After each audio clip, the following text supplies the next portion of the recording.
Hey there, Alberta. You reckon you remember me? It's your future ma-in-law, Dorothy, coming your way. Ha! Boy, oh boy, do I have a surprise for you. Oh, hello, Dorothy. It's really nice talking to you. Thanks for inviting me to your family dinner yesterday evening and even letting me stay at your place. I loved the cozy atmosphere and your simply delicious cooking. To be honest, I felt like I was truly at home. Oh, it was nothing, darling. Just my way of showing you the heartiest welcome into my family. I think it's the least I could do to make you feel right at home. It seems like you're quite the early riser, aren't you? I noticed your missed call starting at 4 a.m. I apologize, but I was still fast asleep during that time, so I couldn't answer the phone. I hope you understand and aren't bothered by it. Well, bless your heart. I'm not minding one bit. But here's the thing, darling. Once you're hitched into this family, it's kinda an unwritten rule to rise round at 3 to 4 in the morning. You see, we're good old farmers, and it's mighty important to tend to all them chores bright and early all by our lonesome. Oh, okay, I got it. Thanks for letting me know. Now, being from the big city, I reckon you might not know the ins and outs of farmer life. But I fret not, sugar, 'cause I'll be right there to teach you every last bit about being a farmer. We'll have you plowing fields and milking cows like a pro in no time. Thank you, Dorothy. I truly appreciate it. I'll do my best to soak up all the knowledge about how things run in your household. I'm excited for the learning journey ahead, and I know it'll be a whole lot of fun.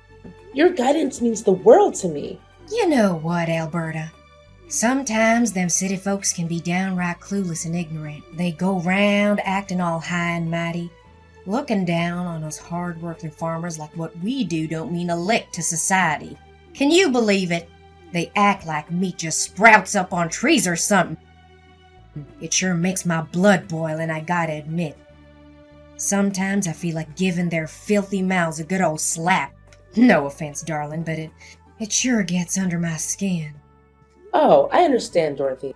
But let's remember that not everyone fits into the same mold. Whether in the city or the countryside, we'll find both good-hearted people and those who could use a little more kindness. Oh, well, bless your heart, sugar. What in tarnation do you mean by that? Are you insinuating that your precious old mother-in-law is no good? I declare that cuts me to the core. I reckon that's just some mighty characteristics of them city folks, innit? Always looking down on us country folk.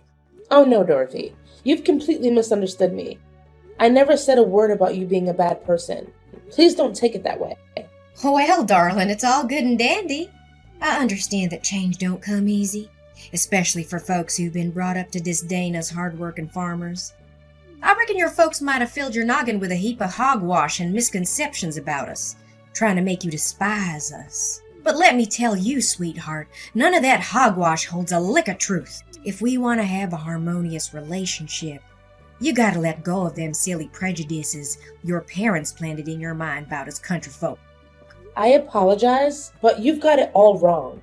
My parents and I hold no prejudice against farmers. Truth be told, we have nothing but the utmost respect for you and all the hardworking people who toil away in the fields and farms day in and day out, providing us with nourishing food. Ho ho ho. Well now, sugar, if that's what you say, we'll just have to wait and see if your actions back up them words. We all know talk is cheap, and it's actions that truly speaks volumes. On another note, you must have gotten quite a bit of info about me and our kin from our talk yesterday, but there's a few more things I haven't had a chance to share with you just yet. Oh, alright then. If you think it's necessary, or if you genuinely want to share, feel free to tell me about those things. I'm all ears and open to hearing whatever you think is important for me to know. Oh, it's nothing major, darling. It's just a few simple guidelines to keep everything running smooth as silk in our humble abode. We aim to create a cozy and harmonious environment for all of us to live together under this roof, that's all. You see, keeping the house in order is always mighty important. It helps keeps things tidy and ensures everything's in its rightful place. Oh, what exactly do you mean by for us to live together? Are you saying that Cedric and I will be living with you and the rest of the family? I'm just curious because our living arrangements haven't been discussed yet. Well, of course. There's no other way to interpret what I just said now, is there? Oh, bless your heart, I forgot. You being one of them city slickers, you might not be fully aware of how things work around these parts. See, here it's common sense for the wives to live with their husband's family after getting hitched. It's all about showing love, affection, and bringing everyone closer together. Oh, really? That's quite surprising to hear. You see, that's why us country folks are known for our hospitality and friendliness. We're a whole different breed compared to them city folks who always seem so cold-hearted and hostile towards each other. I find it a bit surprising because Cedric never brought up anything like that to me. Actually, he told me he wanted to purchase a new house in the city for us to live in together. You see, we're currently employed by a company located in the city, so it's only natural that he would prefer us to reside there. What, did Cedric tell you that himself? Why didn't he bother to tell me? To be honest, that's a shock to me. He could have at least given me a heads up. I thought after all these years of working in the city, he'd miss Mom and Dad and come back to his hometown to repay us for raising him into the fine young man he is today. I guess I was just wishful thinking. Of course, why would he want to live with a poor old lady like me instead of a young pretty girl like you? I'm sorry if you weren't aware of his intentions yet, but trust me, Cedric loves you and he'll tell you about his plans when he's ready. Just give him some time. Well, all right, darling, if you say so. It looks like you're the only decent soul I can rely on to rein in my headstrong boy. Oh, and speaking of which, when will you be heading back to the city? I know your visit round these parts won't last forever, will it? Oh, I've actually planned to head back home in 2 days. You see, I have work to tend to as well. Plus, I only took a short leave of 5 days to come visit this town and have a lovely get-together with you and the rest of the family. Well, shoot. Only 2 days? That's a darn shame. I was hoping you could stay as long as your heart desires. There's a heap of things round this old house I want to show you and teach you. But no need to fret. 2 days is still plenty of time for a mother and daughter-in-law to build a bond, don't you think? We'll make the most of it, you can count on that. Don't you worry none, my dear. I got some mighty fine plans in store for us. I promise we'll have a grand time together. Rise and shine, darling. It's high time you woke up and got ready to burn off extra calories. We don't have a moment to waste, Alberta. I want us to squeeze every drop of goodness out of them 2 days you're staying here. And let me tell you, I've already got it all planned out. Every little thing you should be doing. Oh, Dorothy, it's only 4 a.m. I understand you're eager for us to have some quality time together, but did you really have to knock on my door this early in the morning? It's still dark outside, and I could really use a bit more sleep. Can we perhaps plan our activities for a bit later in the day? Oh, Alberta, how can I expect you to marry into my family if all you know how to do is sleep till the afternoon? You gotta step up and prove yourself worthy of being a part of this family. The only way you can do that is by following my lead and doing everything I tell you. Just take a gander at your side, Alberta. My boy, Cedric, went out of the house ages ago to deliver them eggs to the grocery store. He's already out there working hard while you're still snoozing. You should feel ashamed of yourself. Oh, really? Cedric is already out? That's strange. Well, now, what's so peculiar about that? My boy Cedric, he's a fine young man, I tell you. Even though he's taken a break from work, he still keeps his folks in mind and helps them out whenever he can. But you, my dear, ought to be downright ashamed. You can't just lie here in bed and conjure up a heap of excuses to dodge your womanly responsibilities. Lazy gals like you might as well be 6 feet under. You're making all of us women look bad. Back in my day, a lass like you would have gotten a good whack with a rod for pulling that kind of stunt. I'm not trying to get out of my chores, but it's just so early in the morning. I'm not used to waking up at 4 a.m., especially on the weekend. Well, look at you. I reckon my boy must have spoiled you rotten. Isn't that right? But let me set something straight.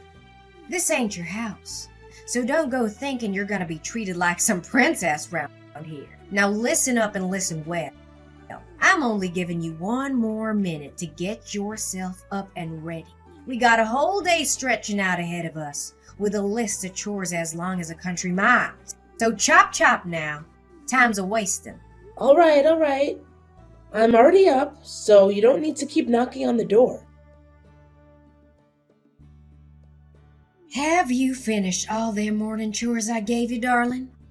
I sure hope you did, 'cause if you didn't, rest assured, I'll make sure you get a good old-fashioned punishment that you rightly deserve.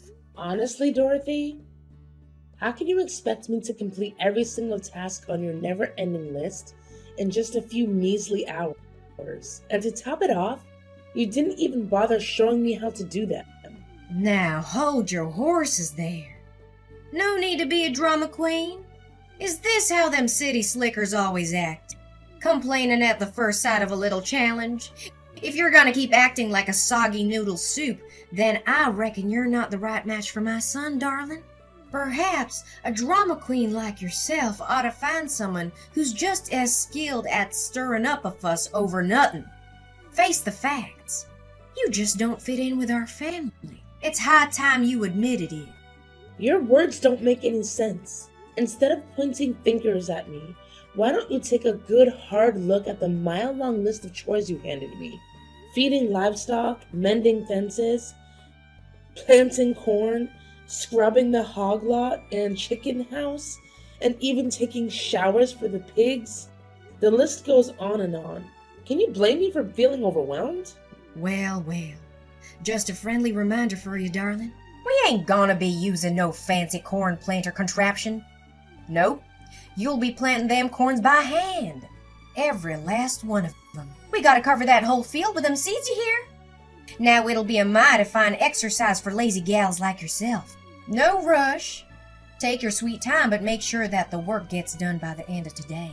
I'm not taking no excuses for no delays. You got that loud and clear? Manually plant the corn? Are you joking? Do you even realize that the cornfield is a whopping 40 acres in size? It would take me days on end to get that done by hand. Not to mention the scorching hot temperatures we're dealing with. I'd literally keel over from the heat. Now, what's all the fuss about? Planting corn seeds by hand is as natural as a cow chewing cud. Our ancestors have been doing it that way for ages. How do you reckon they managed to handle all that planting business without fancy machines? They relied on their trusty hands, that's how. It's a good old tradition that's been passed down through generations, and we aren't breaking it now. And what about this business of taking showers for the pigs? Do you honestly expect me to handle that all by myself? Now listen up, you lazy sloth. There's nothing too much for a woman to handle round here. And you better believe you'll be taking showers for each and every one of them pigs in that lot. Remember to be extra gentle so as not to hurt my precious pigs. They're worth their weight in gold, my money. So you better take extra care with them. And let me make it clear, if I see even one scratch on their skin, you'll be paying for the damages. You hear? Oh, and by the way, you're only allowed 1 hour to get it all done. So get to it! You've got to be kidding me. Look, I appreciate that you care about your pigs, but do you realize that there are hundreds of them on your farm? You can't honestly expect me to wash each and every one of them by myself. And on top of that, in just 1 hour. Seriously? Tell me, are you a human or a pig yourself? A human can't be that lazy. Now listen here. You bring nothing but shame to all them fine ladies like me. Why don't you mosey on over to the hog and make yourself at home? You don't have to do much there. Just snooze, chow down, and wait for others to tidy up after you. I reckon that kind of life must be a dream come true for lazy folks like yourself, huh? Boy, oh boy, how pitiful. Listen, Dorothy. I'm not sure what's gotten into you, or if I've unintentionally upset you, but I believe you're being unreasonable here. I've already pitched in by feeding the chickens and tidying their coop this morning, and that's about all I can manage for now. Oh, what do you think you're doing, defying your own mother-in-law like that? Is this the way a daughter-in-law ought to treat her husband's dear old mama? I can't rightly believe my own ears. If you keep carrying on like this, there's no way I'm letting you get hitched to my boy, you hear? Alberta, I know you're within earshot, so quit ignoring me. It's mighty rude and disrespectful, and you dang well know it. Alberta, I'm demanding an answer this instant. I swear on my boots, if you keep ignoring my commands, there'll be consequences to pay. Dorothy, please open this door and let me out. Why would you do something like this to me? Why did you shove me into the hog lot and slam the door shut? I haven't done a single thing to harm you, Dorothy. I don't deserve this treatment. Well, isn't that just a fitting consequence? That's what happens when you defy my commands, darling. Now you best learn your lesson and be a good, obedient daughter-in-law. You'll be sleeping right alongside them dirty pigs until you change my mind and tend to all those chores I assigned you. There's nobody coming to save you now. My husband and son are gone, and they won't be back anytime soon. So you better get cozy with them hogs, 'cause you're on your own, sweetheart. Dorothy, you've gone plumb crazy. I genuinely believed you were a decent person, but it's clear as day now that you harbor some deep-rooted prejudice against me. Well, isn't that just rich? Look at you, strutting round all high and mighty, acting all cocky and arrogant in my presence. Just 'cause you come from them fancy, dirty cities don't mean you're better than anyone else. I reckon you think you're some big-shot city slicker trying to lure my boy away to live in the concrete jungle with you. Well, I'll tell you right now, darling, that isn't happening. Don't you forget, I'm Cedric's mother, and he listens to me, not you. So go on and enjoy the company of them 100 of filthy pigs. Bet your whole darn body smells like manure now. Ha! Aren't you forgetting something? I happen to have my trusty phone right here with me, so I'll just give my husband a ring and tell him to come back and help me. Well, isn't that a hoot? And your wildest dreams, sweetheart? I already wrecked his phone, so there's no way you can reach him no more. Why don't you just accept your fate and embrace the pig farm? 'Cause that's where you belong, darling. You've earned it, fair and square. And if you happen to feel a growling in your belly, go ahead and help yourself to the same grub my pigs enjoy. Heard it's mighty nutritious, them pig feeds. Who knows? Maybe if you slick around long enough, you'll morph into a pig yourself. Ha! Although, truth be told, you're not far off from one as it is. Dorothy, you've gone completely off the rails. If you don't get me out of here, I swear I'm gonna call the police on you. I'm not even joking with you. Well, aren't you just a bundle of joy? If you feel so inclined, go right ahead and trot on down to the police station. But let me tell you, darling, it's a mighty long ride from there to my house. And truth be told, they wouldn't care about some petty squabble like this. It's not worth their time, I reckon. Oh, I'm just tickled pink with happiness. Can't believe my luck, seeing my revenge play out so smoothly. Every little piece fell right into place just like I planned. Now, Alberta, darling, there's no point in wailing or making a fuss. There's nobody around here to hear you. Best accept your fate and let yourself rot in that pig farm. Alberta, where are you? I stepped outside for a breath of fresh air, but what in the Sam Hill? The door to the pig farm is wide open. Did you somehow find a way to skedaddle from that place?